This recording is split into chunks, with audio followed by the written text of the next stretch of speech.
మేడ్చల్ జిల్లా నాగారం మున్సిపాలిటీలోని రాంపల్లి డిఎస్ఆర్ కాలనీలో పలు అభివృద్ధి కార్యక్రమాలు ఈ కార్యక్రమంలో పాల్గొన్నవారు మేడ్చల్ మల్కాజ్గిరి ఎంపీ ఈటెల రాజేందర్, స్థానిక ఎమ్మెల్యే చామకూర మల్లారెడ్డి పాల్గొన్నారు.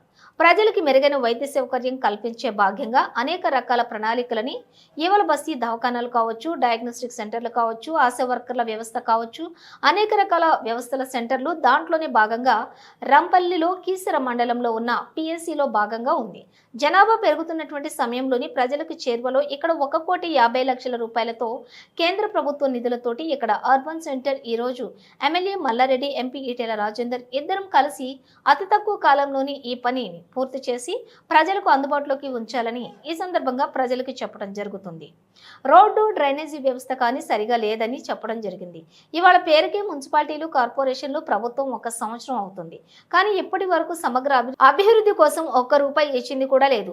పాతగా చేసిన వాళ్ళకే రూపాయి లేకపోవడం ఇబ్బందిగా ఉంది అని ఇప్పుడు ఎన్ని కొత్త మున్సిపాలిటీల్లో ఉన్నాయో వాటిలో మౌలిక వసతుల సౌకర్యం చేయాలని చెప్పడం జరుగుతుంది.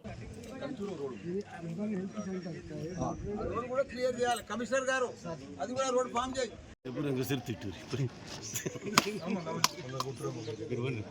కౌన్సిలర్ రమ్మా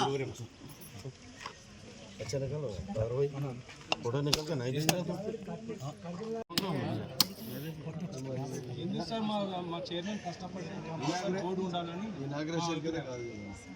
10 దినాలు ఉండాలి.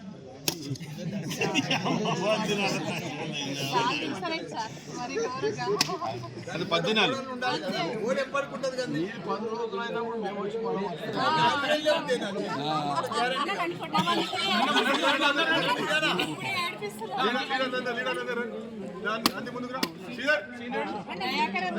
వాళ్ళ 33 కోట్లు కూడా వాళ్ళని పెట్టి ఇవ్వమని చెప్తున్నాం. మా కళ కొట్లాడతలేరు మీరు. నేను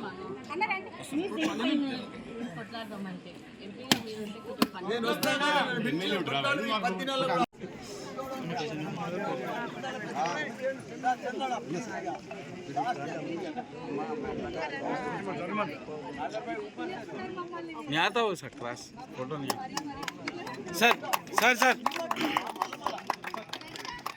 सर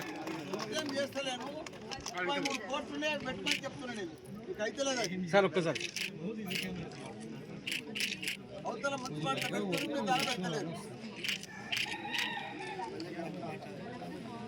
పక్క జరిగితే ఆ కాలనీ వాళ్ళు అందరూ కలిసి ఎంపీ గారితో ఎమ్మెల్యే सर सर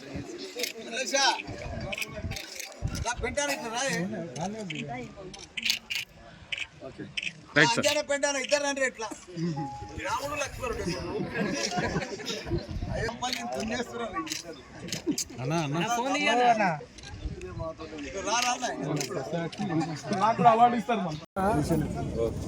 ప్రజలకి మెరుగైన వైద్య సేవలు అందించాలనే సంకల్పంలో భాగంగా అనేక రకాల ప్రణాళికల్ని కేంద్ర ప్రభుత్వం రూపకల్పన చేసింది. ఇవాళ అర్బన్ హెల్త్ సెంటర్లు కావచ్చు, బస్తీ దవాఖానలు కావచ్చు, డయాగ్నోస్టిక్ సెంటర్లు కావచ్చు, ఇలా ఆశా వర్కర్ల వ్యవస్థ కావచ్చు, అనేక రకాల వ్యవస్థల్ని కేంద్ర ప్రభుత్వం ఇవాళ ప్రజలకు అందిస్తూ ఉంది. దాంట్లో భాగంగానే రాంపల్లిలో ఇంతకుముందు ఈ రాంపల్లి కీసర మండలంలో ఉన్నటువంటి పిఎస్సిలో భాగంగా ఉండే జనాభా పెరుగుతున్న సందర్భంలో ప్రజలకు చేరువ చేయాలనేటువంటి సంకల్పంలో భాగంగా ఇక్కడ 1,50,00,000 రూపాయలతోటి కేంద్ర ప్రభుత్వ నిధులతో ఇక్కడ అర్బన్ హెల్త్ సెంటర్ని ఈరోజు ఎమ్మెల్యే మల్లారెడ్డి గారు, నేను ఇద్దరం కలిసి భూమి పూజ నిర్వహించడం జరిగింది. అతి తక్కువ కాలంలో ఇక్కడున్న అర్బన్ హెల్త్ సెంటర్ని పూర్తి చేయించి ప్రజలకు అందుబాటులో తెస్తామని చెప్పి ఈ సందర్భంగా విజ్ఞప్తి చేస్తూ ఉన్నాం. ఈ కాలనీలో మేము ఇద్దరం వచ్చినప్పుడు, ఎమ్మెల్యే గారు ఇద్దరం వచ్చినప్పుడు ఇవాళ రోడ్లు కానీ, డ్రైనేజ్ వ్యవస్థ కానీ, తాగే నీళ్ళ వ్యవస్థ కానీ సక్రమంగా లేదని చెప్పిండ్రు. అది అక్షరాల సత్యం. ఇవాళ పేరుకే మున్సిపాలిటీలు, పేరుకే కార్పొరేషన్లు, ప్రభుత్వం 1 సంవత్సరం అవుతుంది వచ్చి ఇప్పటి వరకు వీటి సమగ్ర అభివృద్ధి కోసం ప్రణాళికలు రచించింది లేదు, రూపాయి ఇచ్చింది కూడా లేదు. పాత చేసిన వాళ్ళకే రూపాయి లేకపోవడం వల్ల ఇబ్బంది అవుతుంది. కాబట్టి డెఫినెట్గా ఇలా న్యూలీ ఎక్స్పాండెడ్ ఇవాళ మున్సిపాలిటీస్ ఏవైతున్నాయో, కొత్తగా ఏర్పడిన మున్సిపాలిటీస్ ఏవైతున్నాయో వాటిలో మౌలిక సౌకర్యాల కోసం తప్పకుండా ప్రయత్నం చేస్తాం.